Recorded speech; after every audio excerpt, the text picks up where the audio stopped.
আজি আমি অসম চাহ জনজাতি ছাত্ৰ সন্থা নৱগঠিত সমিতিৰ আজি প্ৰথমটি সাধাৰণ পৰিষদৰ সভা 2026 বৰ্ষৰ আৰু আজি বিশেষকৈ চাহ জনজাতি লোকসকলৰ যিটো ধাৰাবাহিক যিটো আমাৰ আন্দোলন আছিলে বা মূল যিখিনি দাবী জনগোষ্ঠীটোৰ উত্তৰণ আৰু প্ৰাপ্য অধিকাৰৰ ক্ষেত্ৰত জনজাতিকৰণ, চাহ শ্ৰমিকৰ ভূমি পট্টা প্ৰদান, চাহ শ্ৰমিকৰ দৈনিক মজুৰি নিৰ্ধাৰিত কৰা, এই সকলো বিষয়বস্তু আৰু লগতে জনগোষ্ঠীটোৰ উঠি অহা প্ৰজন্ম ছাত্ৰ ছাত্ৰীসকলৰ শৈক্ষিক সামাজিক যিটো বিকাশ এই ক্ষেত্ৰত কেনেধৰণে আমি আচলতে ব্যৱস্থা ল'ব পৰা যায়, কিবা কাৰ্যপন্থা হাতত গ্ৰহণ কৰিব পৰা যায়, এই ক্ষেত্ৰত আমি আলোচনা হ'বৰ কাৰণে আজি সমবেত হৈছোঁ।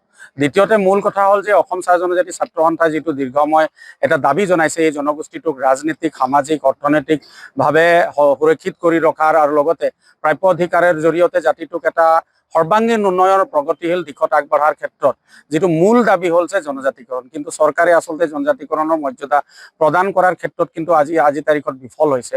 তেওঁলোকে কৈছিল যে 6টা জনগোষ্ঠীৰ লগতে চাহ জনগোষ্ঠীৰ লোকসকলৰ জনজাতিকৰণ কৰা হ'ব। আমি যিটো শেহতীয়াকৈ চৰকাৰৰ যিটো প্ৰতিবেদন STV বুলি চাহ জনগোষ্ঠীৰ লোকসকলক প্ৰদান কৰা হ'ব, যিটো জনজাতিকৰণৰ ব্যৱস্থাটোত আমি দেখিছোঁ যে ৰাষ্ট্ৰীয় পৰ্যায়ত কোনো ধৰণৰ ৰাজনীতিকে হওক বা শিক্ষা আৰু সংস্থাপনৰ ক্ষেত্ৰত কোনো ধৰণৰ আসন সংৰক্ষণ কৰাৰ কোনো ব্যৱস্থা তাত থকা যেন আমি অনুমান কৰা নাই। দ্বিতীয়তে জনজাতিকৰণৰ আওতালে 108টা জাতি অন্তৰ্ভুক্ত থকা এই জনগোষ্ঠীটোৰ কেইটা জাতিক আচলতে আওতালে আনিছে তাৰ কোনো কথা স্পষ্ট কথা নাই, কাৰণ পূৰ্বতে চৰকাৰে কৈছিলে 36টাক কৰা হ'ব। আমি দাবী জনাইছিলোঁ যে 36টাক কৰাৰ উপৰিও বাকীখিনি পৰ্যায়ক্ৰমে কৰি যাব লাগে, কিন্তু এই কথাত কোনো চৰকাৰে আজি তাৰিখত ব্যৱস্থা নাই লোৱা, যিহে নেকি এই জনগোষ্ঠীটোক প্ৰতাৰিত কৰা হৈছে।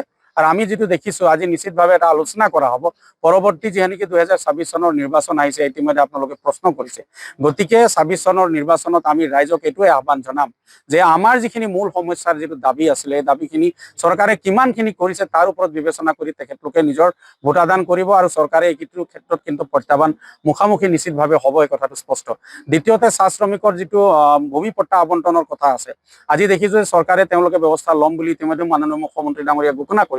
বাগিচা কিছু ক্ষেত্ৰত কিন্তু আমি ছাৰ্ভে কৰাও দেখিছোঁ, কিন্তু মালিক পক্ষ নেতা এবিটা তাই এই সকলোৱে গুৱাহাটী উচ্চ ন্যায়ালয়ৰ ওচৰতে আচলতে তেওঁলোকে দ্বাৰস্থ হৈছে, যাৰ ফলতে চাহ শ্ৰমিকসকলক হয়তো ভূমি পট্টা প্ৰদানৰ ক্ষেত্ৰত বা আবণ্টন পোৱাৰ ক্ষেত্ৰত কিন্তু বাধা আৰু হাঙাৰ হ'ব পাৰে। যদিহে এইটো হয়, কিন্তু মালিক পক্ষই কিন্তু আন্দোলন মুখামুখি হ'ব লাগিব, এই কথাটো নিশ্চিত, এই কথাটো স্পষ্ট কৰি দিছোঁ।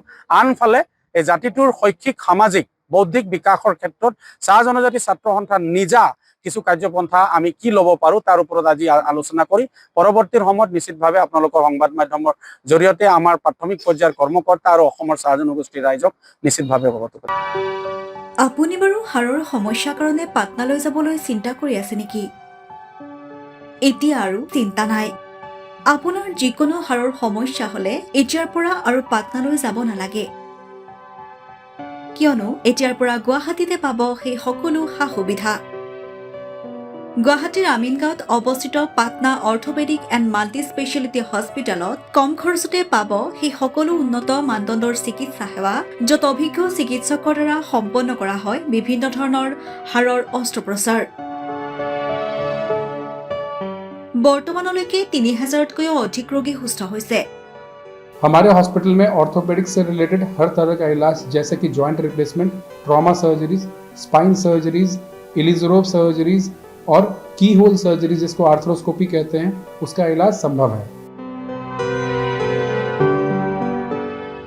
উন্নত মানদণ্ডৰ সা সুবিধা থকা হস্পিটেলখনত আছে 3টাকৈ VIP ৰুম, 11টা কেবিন, জেনেৰেল ৱাৰ্ডত আছে 12খনকৈ বিচনা তথা 7খনকৈ বিচনাযুক্ত ICU। তাৰোপৰি এই হস্পিটেলখনৰ ভিতৰতে আছে ফাৰ্মাচীৰো সা সুবিধা।